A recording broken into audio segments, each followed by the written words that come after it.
As we come to the close of Sci-Fi September, I can't think of a better thing to talk about on an off-the-book segment than a little sci-fi cinema.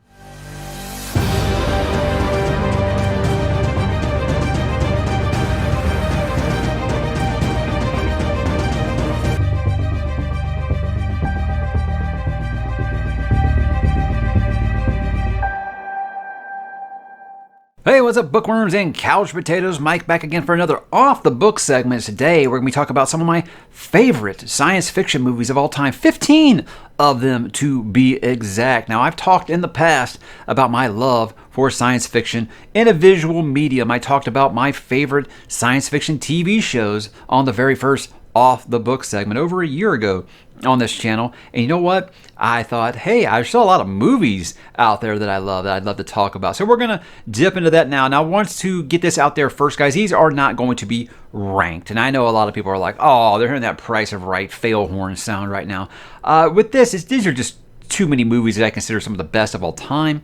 And then I feel like I got to grade them on a different barometer because we're talking about science fiction, not just movies overall. And yes, I feel like that's a different barometer. So what I'm going to do with this is similar to what I did in my Books That Made Me Cry video. Is what I'm going to do is I'm going to kind of break them into subcategories. Now, those subcategories are going to be sci-fi movies that take place within the real world. This is obviously stuff kind of, modernized and stuff that you could say, hey, that could be something that could happen and it wouldn't be like mind-blowing, It's not, distant future or up in space or anything like that. It just mostly takes place on Earth, mostly in modern times. Then we got aliens, spaceships, and lasers. I mean, they think this is obvious. We're going to be dealing with anything that is mostly around alien invasion, stuff like that. Alien encounter, spaceships, and of course, pew, pew, pew.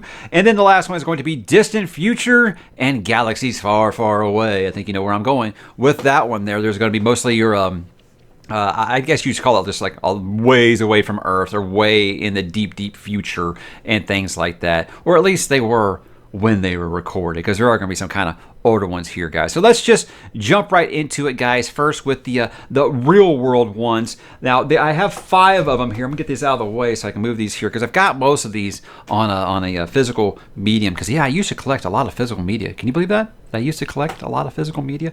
This first one here is Interstellar from 2014. It's probably the most recent one I think I have on here. It is a movie that's got a lot of conflicting opinions about it. I'm one of those, I feel like Christopher Nolan is appointment viewing, and it was the first time I think where I said no matter what he puts out next, after Inception, I was like, no matter what he puts out next, I'm going to watch it without a doubt. And a big time NASA space nerd and stuff, I was all about this movie. And of course, Hans Zimmer's soundtrack just made this a spectacular thrill ride. Sure, the ending's a little wonky, but it didn't take away from the adventure of this movie and just the spectacle. It's just fascinating. I think wormholes is something that doesn't get talked about enough, and it's something that we'll never really truly understand, at least not in our lifetimes probably. So I think that this experimenting with that was a lot of fun. Gorgeous movie, spectacularly acted, and again, one of the best film scores I think that Hans Zimmer has ever done. And guys, if you have kids, that movie is going to emotionally assassinate you without a doubt. Then we got to go into 1999. This is Into the Matrix. Guys, I don't think you understand that when this movie came out, how many debates and discussions that this movie started. It was just the ultimate, like sitting around the coffee shop or the bar and just kind of speculating on what this movie was trying to say. I think this is one of those movies that no matter how many times I watch it, I'll always pick up something new every single time. So it's more than just the crazy special effects, which are great, and it's something that's still getting spoofed to this day. And you guys don't understand that this launched bullet time. I mean, they made video games like Max Payne and stuff based off of the special effects that these movies do. So it was groundbreaking effects in cinema that's still being copied here 22 years later. But yeah, if you want just crazy fight scenes, if you want awesome sci-fi spectacle, if you want amazing gunfights, this movie has all that, but also has a lot of the thought-provoking stuff that people are still debating today, and they're still making Matrix movies. A new one coming out this year. Yeah, I think it's coming out this year. I think it's this fall. Just put a trailer out for it. I believe it was this year. Next up, guys, I've talked about this on the channel recently when I reviewed Jurassic Park. I'm talking about the original. I only have the box set here, so it says trilogy. I'm talking about part 1, the original. I think it's one of the greatest movies of all time. Easily the best Michael Crichton adaptation, even though it changes quite a bit from that book. It doesn't take away from the spectacle that this movie was. You want to talk about groundbreaking changes in cinema. This changed everything. This is very much my generation's Star Wars moment in the theater. There were people crying. There were people cheering out loud like it was a rock concert. People were amazed and blown away by this movie. And the thing is, you go back and watch it now, it's still spectacular to watch. It looks great. It sounds great. It has perfect pacing. It has wonderful action. And again, another spectacular score. But John Williams is pretty much batting 1,000 when it comes to writing a perfect score for a film. And this is one of the most memorable themes, I think, ever. But Jurassic Park, guys, is one that, some people might be like, I didn't really see it. Well, guys, they're bioengineering dinosaurs. It's kind of hard not to call this science fiction. It's one of those things like, well, yeah, but it's possible. Well, I mean, I think a lot of things are possible. We just know better than to do them, right? So I hear the story about them trying to bring back a woolly mammoth, and I'm like, you guys did not read Jurassic Park, did you? But great movie that has aged spectacular, as has 1991's Terminator 2, Judgment Day. This also was a movie that was really groundbreaking for special effects, and it was when I was first starting to realize, don't doubt James Cameron. I know everybody likes to make their Avatar jokes and stuff like that, but every time this guy puts out a movie, you have everybody either trying to copy it, or what do you know, it's the highest grossing film of all time. But Terminator 2 was the first instance in my life, I think, where I said, holy crap, I think the sequel is better than the original. It really, really is. And Terminator 2 is one that you can watch now. Watch that director's cut, and it's even better. It's so good, guys. It is a perfect balance of drama, action, intrigue, all of those things. And sure, it has a lot of those moral questions. I don't pretend that James Cameron wasn't waxing politics when he made some of that stuff. Sure, that happens.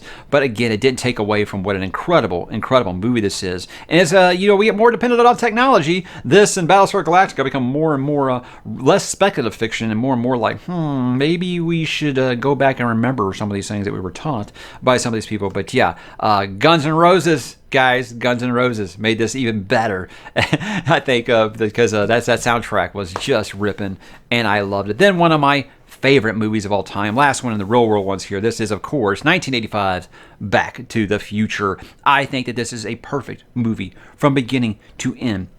There is not a wasted line. There is not a wasted scene in that movie. It is shot perfectly. The pacing is beyond perfect, and I think that, again, the score just fits so well with the tension and suspense of this movie, and the idea of what would it be like if you went back in time and interacted with your parents and saw they're not that much different than me. Because when you're younger, you're a teenager, you think your parents, they never would understand, right? They just don't know what you're going through, and then you realize, no matter what they tell you, they were just like you are. So it's an intriguing thing. And again, anytime you're messing with time travel, I feel like this kind of established time travel rules after this movie about how you can make branching timelines and things like that. But it all started with 1985, and just an amazing movie. The chemistry with Doc and Marty is just off the charts in that. And it's, again, I think it has maybe, behind Darth Vader, this is the best villain in cinema history in Biff Tannen. I think he is incredible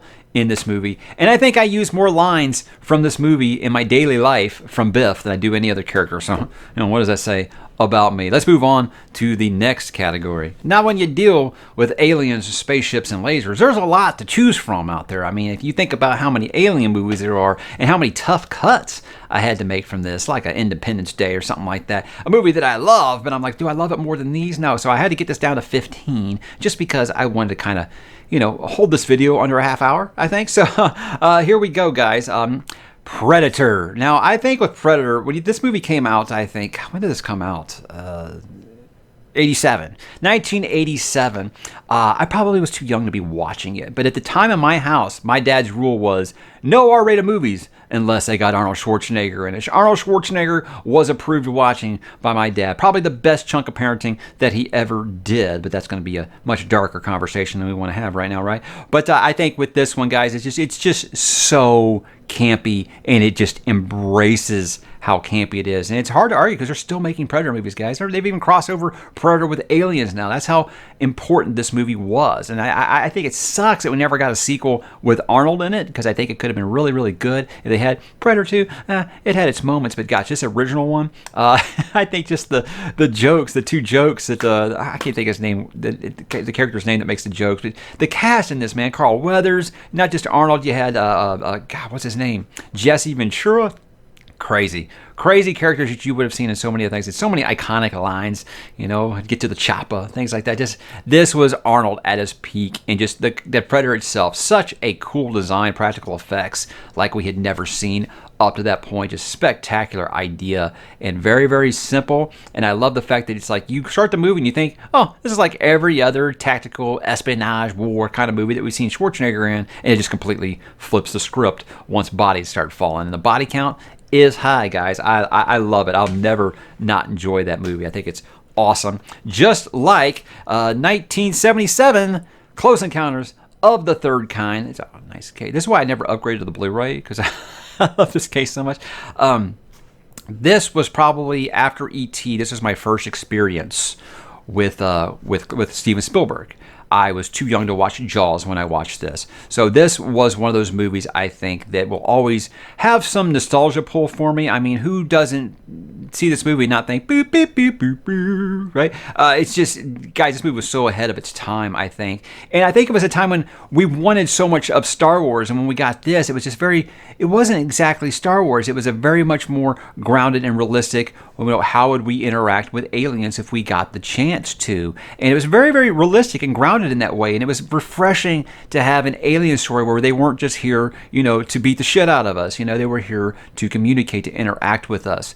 And I think that was an important kind of sci-fi that we didn't have at the time when people were loving making end-of-the-world alien invasion movies.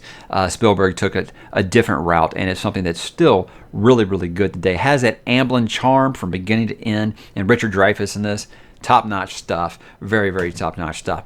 Now, I wanted to put The Thing on here, guys, by John Carpenter, but I already put that on my horror list, my top 10 horror movies. So I'm trying to spread the love a little bit here, because I think that the Thing could go on sci-fi or it could go on horror. I guess kind of as could this, but I wanted to put it here. This is John Carpenter's They Live from 1988. Guys, the best fight scene in movie history, I think. How many one-liners does Roddy Piper have in this movie? I think that, besides just I've come here to chew bubblegum and kick ass, this guy was a one-liner machine. And it seemed like I'm a wrestling fan. I watched other Roddy Piper movies. I loved Roddy Piper as a villain back in the 80s. So it was all about seeing this movie.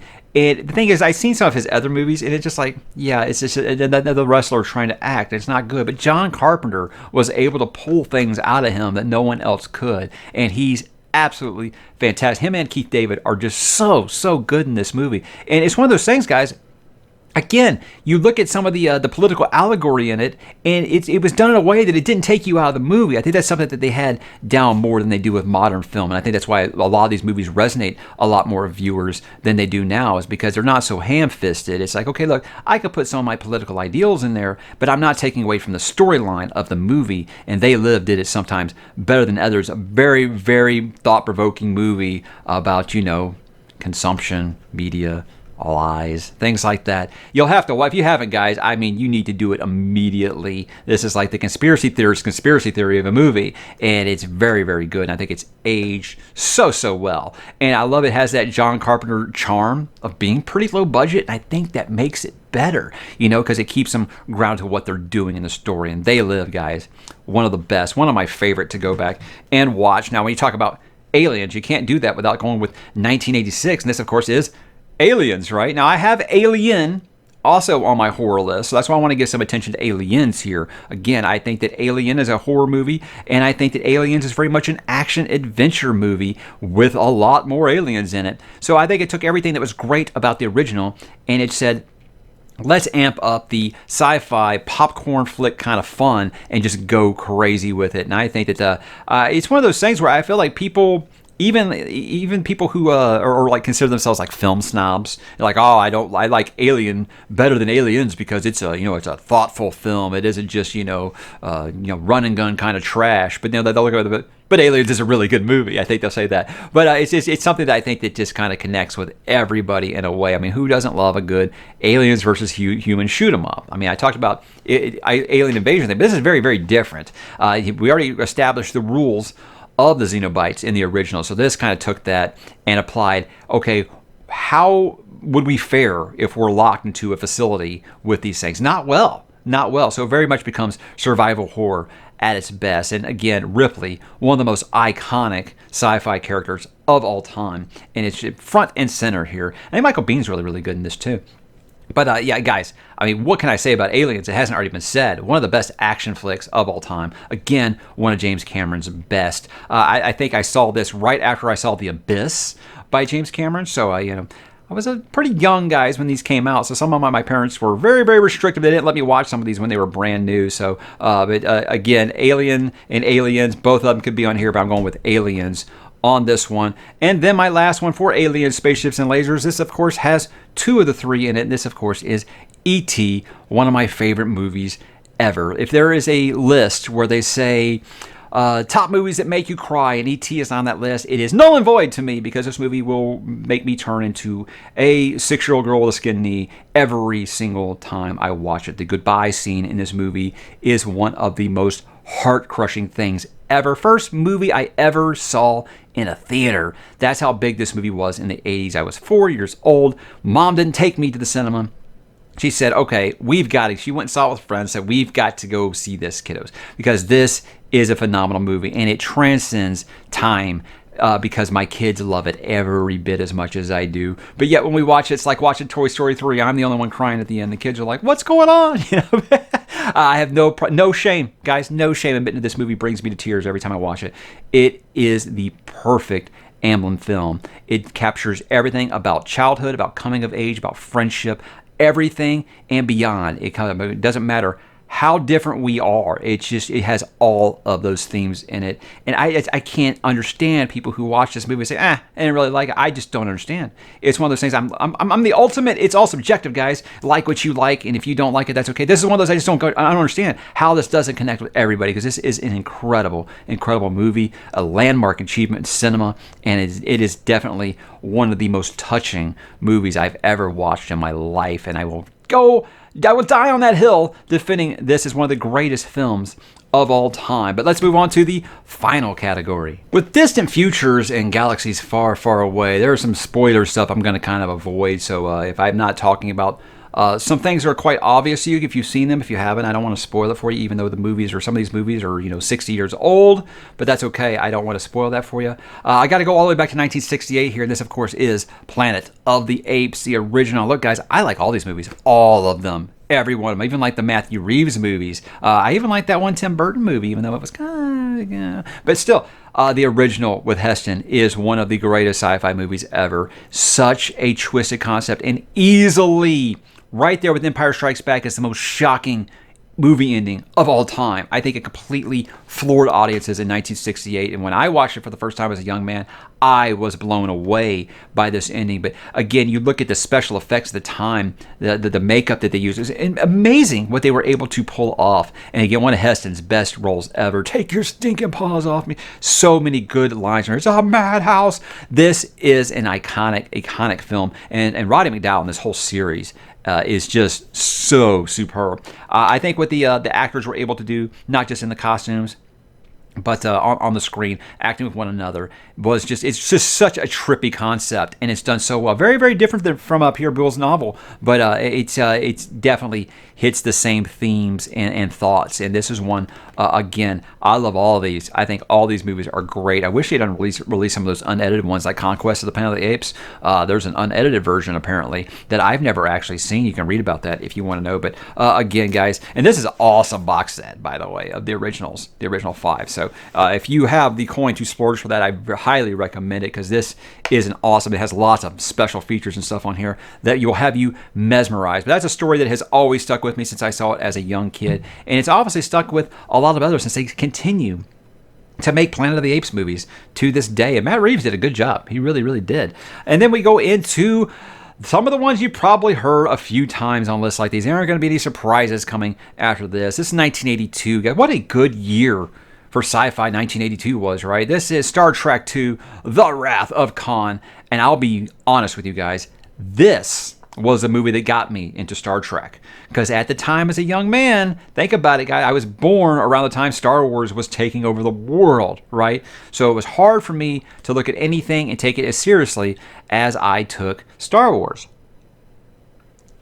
I saw Star Trek the motion picture and it made me go to sleep, right? So when my parents brought home Star Trek II, The Wrath of Khan, this is right when VCRs were becoming available in homes and stuff. So when I saw this for the first time, I was completely blown away at how different it was. Yeah, sure, it had a lot more action, but Ricardo Montalban in this is just superb. Of course, the original series cast are all excellent. I love some of the themes it wrestles with this in here.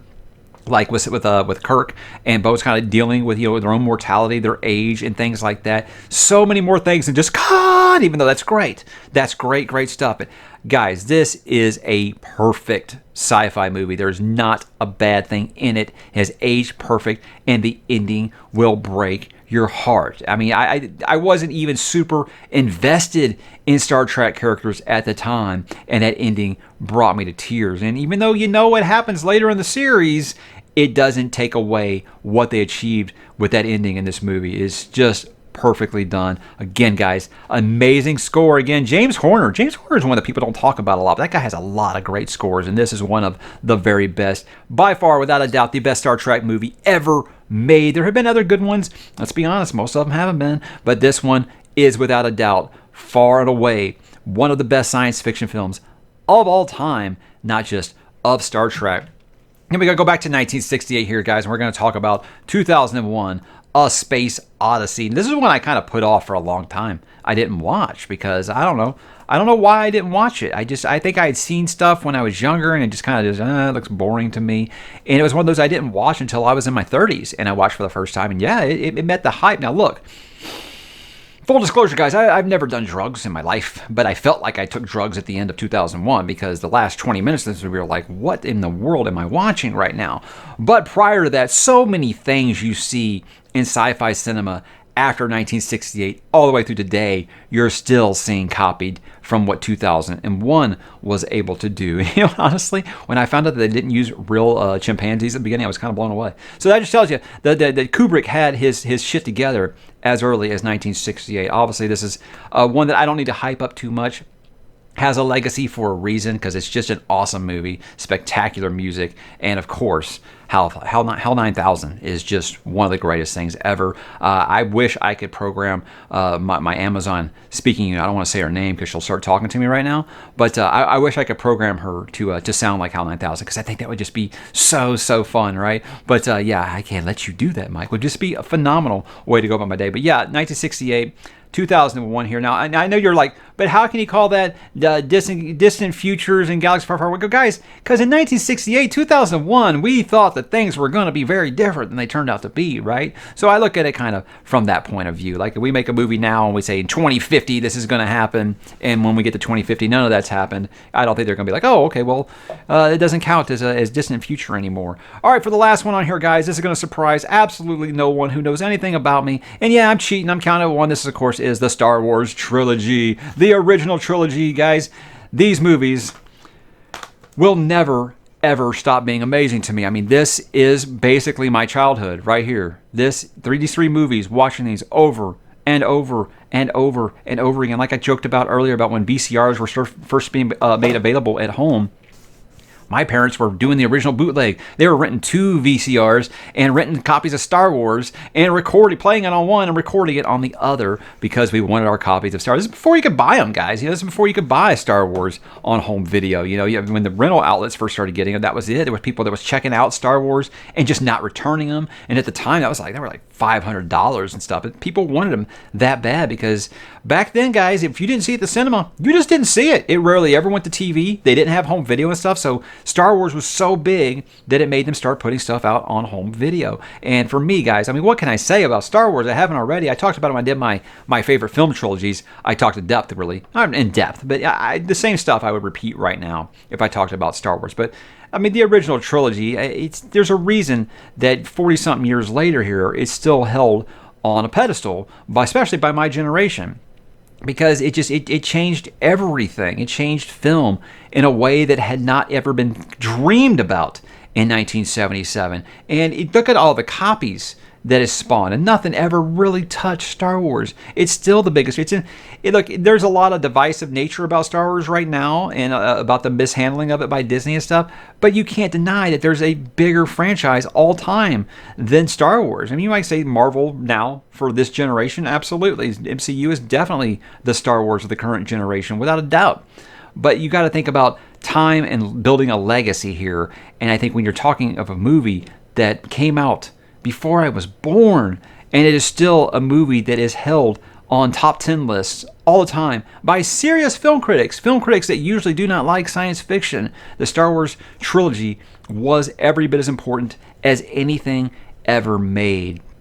So, guys, I think that's the perfect film to talk about, and films, all three of them. I mean, if you're making me pick one, guys, I'm picking Empire Strikes Back, but who watches Star Wars? Who's like, you know what? I want to watch Star Wars, but I'm going to watch just Return of the Jedi. No, you start at New Hope. You watch Empire Strikes Back, and then you close it down with Return of the Jedi. This is what everybody does. No one ever just picks up one and watches it unless it just unusual circumstance. But for us guys, it was always a thing over the summer when school was out, was, hey, let's watch the Star Wars trilogy all in one day, right? And that was just became like a thing that we did constantly over and over and over again. There is no film universe or book universe, guys, that I have spent more time in than Star Wars, and for very good reason. It'll always be the best for me. But guys, that was 15 of my favorite sci-fi movies. Yeah, there's some tough cuts I didn't get to bring up here. Drop in the comments. Maybe I'll be talking about them down there. But like always, guys, I encourage you to tell me some of your favorite science fiction films of all time, then talking about, just the ones that I liked. Like, you know what, guys? I just realized I missed one. I realized I just had 14. I forgot Event Horizon in Alien Spaceship Laser. I forgot it because I don't have a physical copy of Event Horizon. So Event Horizon, I think that's kind of come the closest since Alien of pulling off space horror quite so well. And that's a movie that bombed when it came out in the box office in 97. It's kind of gotten a cult following in the time since. In fact, I actually believe that they actually got a hold of the director after the box office, or I'm sorry, the home video success, and wanted to make like a director's cut of it. But apparently that footage had been lost and or destroyed. And that's just movie studios do what movie studios do. So sorry, I didn't mean to kind of forget about Event Horizon there. Like I said, I loaned that DVD copy out to someone a long time ago, and they never gave it back. And I didn't realize that until just today. So how about that? So guys, my favorite sci-fi movies. What are your favorite sci-fi movies? Drop in the comments and let me know, and I will talk to you there.